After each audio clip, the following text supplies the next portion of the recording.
Hello everyone. इस video में हम non steroidal anti inflammatory drug की क्लासिफिकेशन को देखेंगे। इनको याद करने का तरीका आपको बताऊंगी। सबसे पहले नॉन स्टेरॉयडल का मतलब हो गया कि जो आपके स्टेरॉयड्स नहीं हैं, मतलब कि जो आपकी नसेड्स हैं ये आपके स्टेरॉयडल ड्रग नहीं है। ये कोई भी सेडेशन आपको नहीं देंगे, ये आपको कोई भी एडिक्शन नहीं प्रोवाइड करवाएंगे, मतलब आप इसके लिए एडिक्टिव नहीं होंगे, आप हैप्चुअल नहीं होंगे इन ड्रग्स को लेने से। नॉन स्टेरॉयडल जो स्टेरॉयड नहीं है, एंटी इन्फ्लामेटरी मतलब कि ये आपके इन्फ्लामेशन को कम करेंगे, आपके दर्द के परसेप्शन को, पेन के परसेप्शन को कम करेंगे, डिक्रीज करेंगे। आपको एंटीपायरेटिक एक्शन देंगे, मतलब कि बुखार फीवर को डिक्रीज करेंगे, ओवरकम करेंगे। इसमें सबसे पहले हमारे पास आता है non selective COX inhibitor. Non selective COX inhibitor, इससे पहले हम देख लेते हैं कि जो हमारे नसेड्स हैं वो क्या करते हैं, उनका मैकेनिज्म किस तरह से काम करने की क्या प्रक्रिया है। नसेड्स जो है हमारे पास पीजी प्रोस्टाग्लैंडिन, प्रोस्टाग्लैंडिन क्या एक ऑटोकोएड है, ठीक है, एक लोकल हार्मोन है प्रोस्टाग्लैंडिन।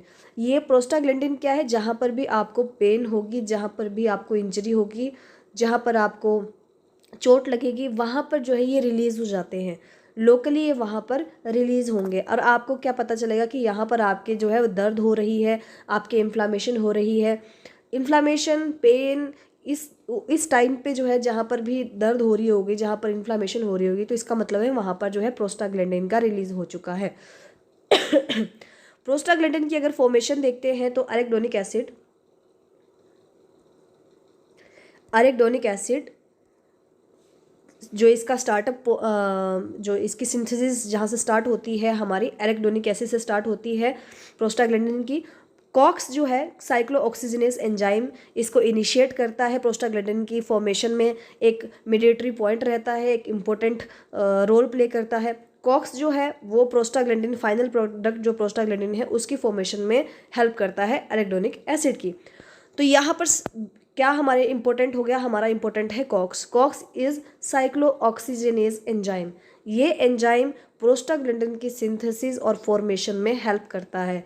इसका मतलब क्या हुआ कि अगर हमारे को प्रोस्टाग्लैंडिन को इनहिबिट करना है, प्रोस्टाग्लैंडिन क्या है, जो आपको इन्फ्लामेटरी एक्शन दिखा रहा है, जो आपको इचिंग करवा रहा है, जो आपको पेन की परसेप्शन के बारे में बता रहा है कि यहाँ पर दर्द हो चुकी है, जो आपको बता रहा है कि फीवर आ गया है, जिस फीवर में क्या होता है, पायरिया लाइक जब पायरोजन बॉडी के अंदर एंटर करता है और वो जो आपका सेट पॉइंट होता है, थर्मल पॉइंट होता है, उससे ज़्यादा जो है वो टेम्परेचर को इंक्रीज कर देता है पायरोजन।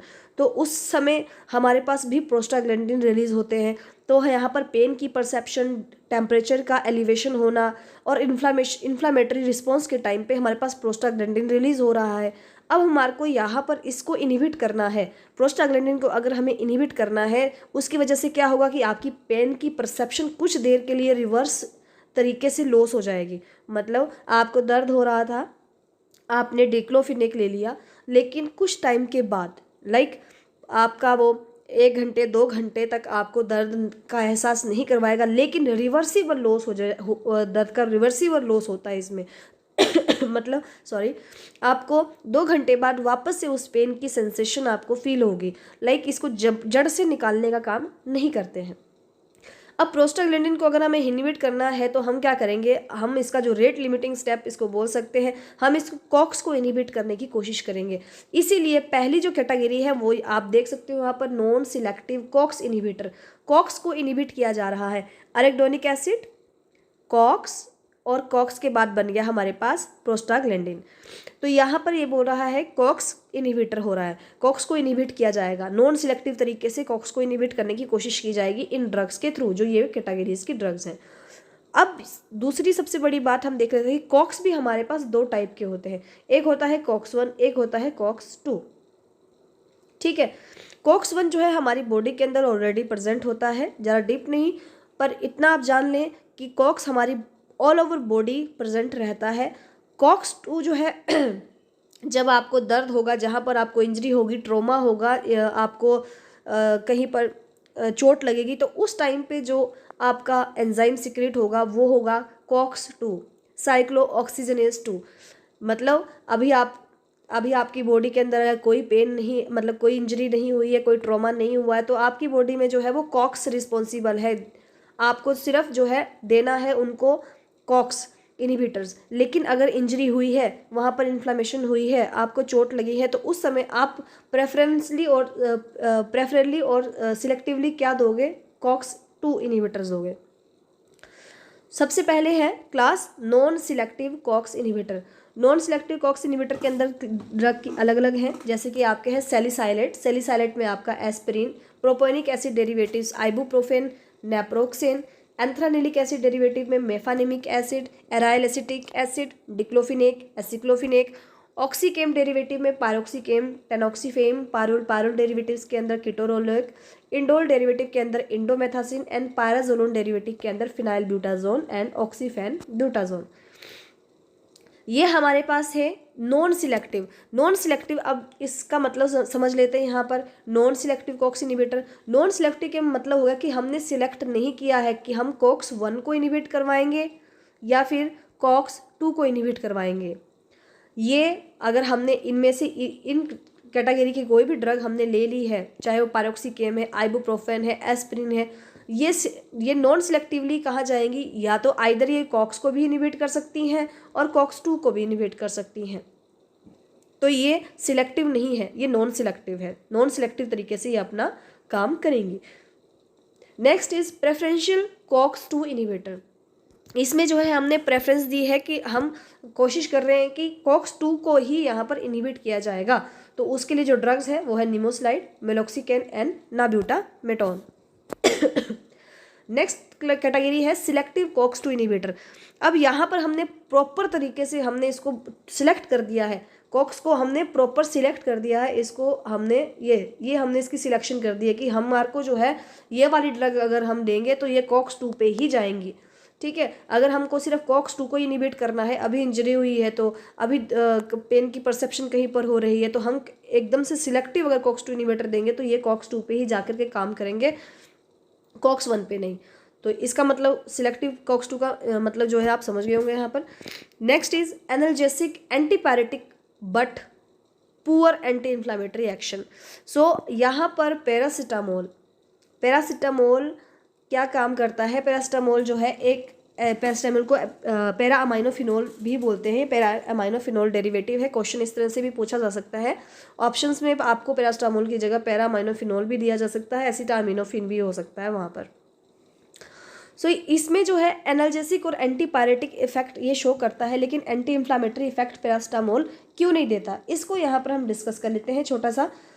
जब हम पैरासीटामोल लेते हैं या फिर आप ये देखिए कि जहाँ पर इंजरी होती है, अब ये इन्फ्लामेशन पे काम नहीं कर रहा है पैरासीटामोल। इसका मतलब कि जहाँ पर आपको चोट लगी है, जब आपको चोट लगती है तो वहाँ पर जो है पेरोक्साइड्स सिक्रेट होते हैं ल्यूकोसाइड्स के द्वारा।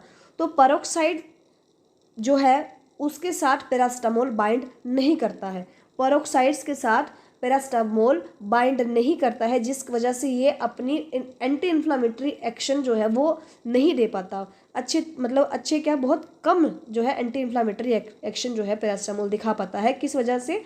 पेरोक्साइड की प्रेजेंस की वजह से, क्योंकि जहाँ पर चोट लगती है वहाँ पर जो है पेरोक्साइड रिलीज होते हैं ल्यूकोसाइड्स की वजह से, और हमारा पैरासीटामोल जो है वो इसके साथ बाइंड नहीं कर पा रहा होगा, जिसकी वजह से ये अपना इन्फ्लामेटरी एक्शन नहीं दे पाता है। अब हमारा जो पैरासीटामोल है एक इम्पोर्टेंट बात यहाँ पर, ये वीडियो बहुत ज़्यादा लंबा हो जाएगा शायद, क्योंकि इस वीडियो में हर एक चीज़ तो हम नहीं बताना चाहते थे, लेकिन एक और वीडियो बनाना पड़ेगा इसके लिए पार्ट 2, इसलिए इसी में इसको कवर कर लेते हैं।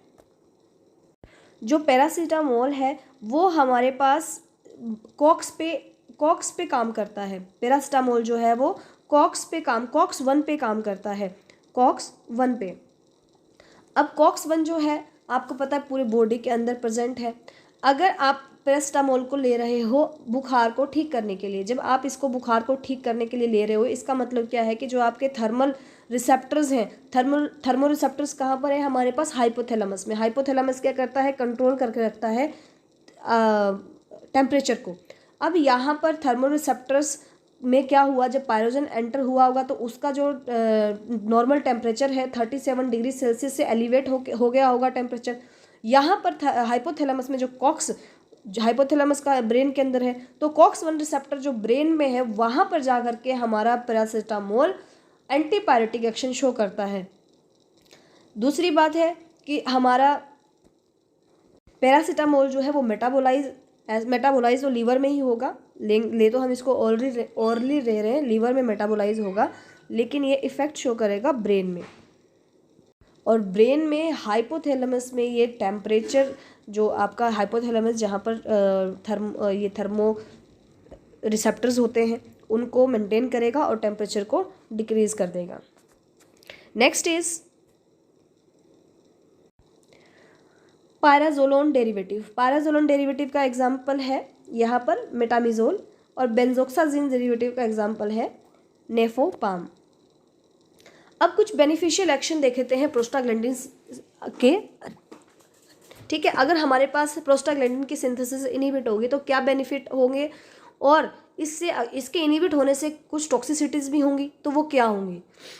बेनिफिशियल एक्शन क्या रहेंगे प्रोस्टाग्लैंडिन के सिंथेसिस को अगर हम इनहिबिट करते हैं, तो हमें पता है कि हम क्यों कर रहे हैं इनहिबिट, ताकि हमको दर्द की मतलब पेन की परसेप्शन को डिक्रीज कर सके, हम एनाल्जेसिक एक्शन हमें मिल सके, तो हम प्रोस्टाग्लैंडिन को इनहिबिट कर देंगे ताकि पेन की परसेप्शन कम हो जाए।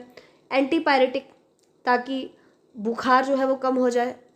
ठीक है, इससे हमारा जो टेम्परेचर एलिवेट हो गया था इसको लेने से हमारा टेम्परेचर मेंटेन हो गया, टेम्परेचर डिक्रीज हो गया। एंटी इन्फ्लामेटरी एक्शन हमको देखने को मिलता है, बेनिफिशियल एक्शन है इसका नसेड्स का। अगर हम प्रोस्टाग्लैंडिन को इनहिबिट कर देंगे तो एंटी इन्फ्लामेटरी एक्शन देखने को मिलेगा। अब कुछ टॉक्सिसिटी, अगर इसकी सिंथेसिस को इनहिबिट कर देते हैं तो टॉक्सिसिटी क्या होगी। सबसे पहले इसका बहुत इंपॉर्टेंट है, जो गैस्ट्रिक म्यूकोजल डैमेज करते हैं, जो भी हमारे नसेड्स हैं वो गैस्ट्रिक म्यूकोजल डैमेज करते हैं। किस तरह से डैमेज करते हैं, जो हमारा प्रोस्टाग्लैंडिन है, प्रोस्टाग्लैंडिन क्या करता है, वो एसिड की प्रोडक्शन को डिक्रीज करता है, एसिड की प्रोडक्शन को कम करता है। कैसे, ये बाइकार्बोनेट आयन SCO3 नेगेटिव, ये बाइकार्बोनेट आयन को बढ़ा करके इसको न्यूट्रल करके एसिड की प्रोडक्शन को कम करता है, मतलब आपकी बेसिसिटी को मेंटेन करके रखता है, ना ही ज़्यादा एसिड ना ही बेसिक, न्यूट्रलाइज करके रखता है। तो एसिड की अगर प्रोडक्शन ज़्यादा होगी तो ये बाइकार्बोनेट आयन को रिलीज़ करेगा और आपका एसिड जो है वो न्यूट्रलाइज हो जाएगा, एसिड की प्रोडक्शन कम हो जाएगी। अब अगर हमारे पास प्रोस्टाग्लैंडिन जो कि सबको मेंटेन कर रहा था, एसिड की प्रोडक्शन को कम कर रहा था, ये इसी को इनहिबिट कर देंगे तो एसिड की प्रोडक्शन तो बहुत ज़्यादा हो जाएगी, वो तो मेंटेन हो नहीं पाएगा। इसकी वजह से क्या होगा कि हमारे पास, अच्छा ये जो हमारे पास प्रोस्टाग्लैंडिन है ये म्यूकोजल लेयर को प्रोटेक्टिव कवरिंग भी, प्रोस्टाग्लैंडिन प्रोटेक्टिव कवरिंग ऑफ आपके गैस्ट्रिक म्यूकोजा, तो ये यहाँ पर डैमेज होना शुरू हो जाएगा अगर प्रोस्टाग्लैंडिन को इनहिबिट कर देंगे।